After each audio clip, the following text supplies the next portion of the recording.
নমস্কার বন্ধুরা, দেখো চলে এসেছি আমার এই কুলেখাড়া বাগানে। কুলেখাড়া শাক তোমরা তো সকলেই চেনো, যা হিমোগ্লোবিন বা রক্ত তৈরিতে সবথেকে বেশি সাহায্য করে। কিন্তু কি করলে পরে পুরো আমাদের রক্তটা শরীরে সেই হিমোগ্লোবিনটা কার্যকারী হয়ে উঠবে, সেটা সঙ্গে থেকে দেখতে হবে। একদম ভিডিওটা স্কিপ করে দেখো না, আশা করি তোমাদের খুব ভালো লাগবে।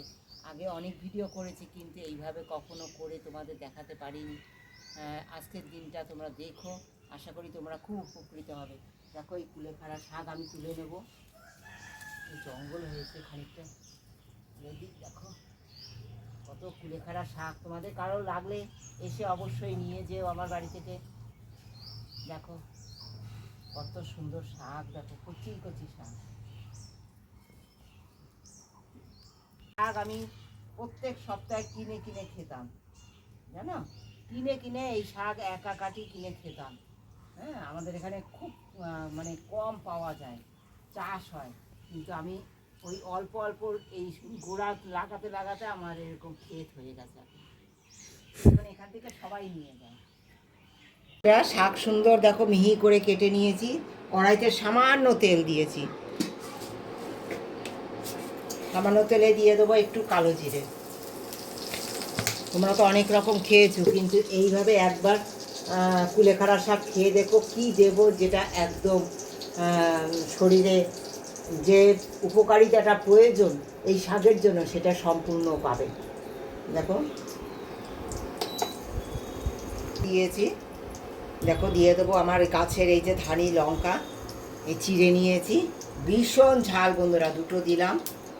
তোমাদের যদি ঝাল অনেক বেশি প্রয়োজন হয় অবশ্যই, এটা একটা লঙ্কা দিলে জাস্ট 5টা লঙ্কার সমান ঝাল দেয়, এত ঝাল।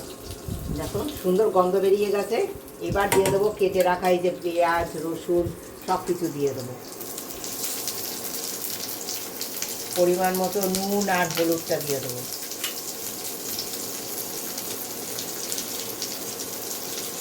এর সঙ্গে দিয়ে দেবো, দেখো নুনের মধ্যে ভিজিয়ে রেখে দিয়েছিলাম বেগুনগুলো, যাতে অ্যালার্জির সমস্যা না হয়।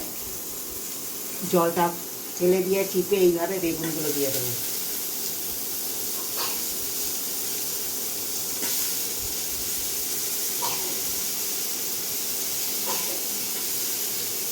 একটু সময় ভেজে নেবো হালকা করে, সঙ্গে থাকো।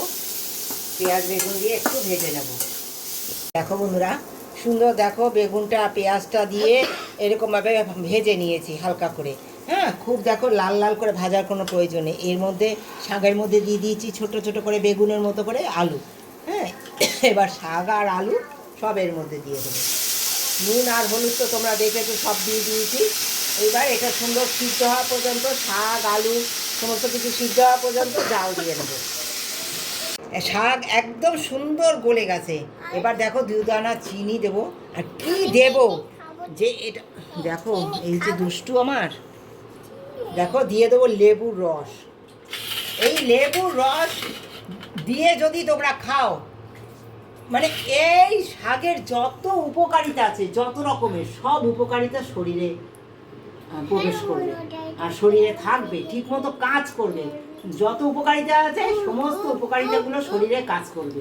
তোমরা একবার এইভাবে লেবুর রস দিয়ে একবার তৈরি করে খাও আর ভালো থাকো গরমে। এইভাবে আমি শাকটা পুরো ভেজে নিলাম। এবার নামাবার আগে আবারও দিয়ে দেবো আমি কিছুটা কাঁচা লঙ্কা, আর দিয়ে দেবো একটু কাঁচা সর্ষে তেল।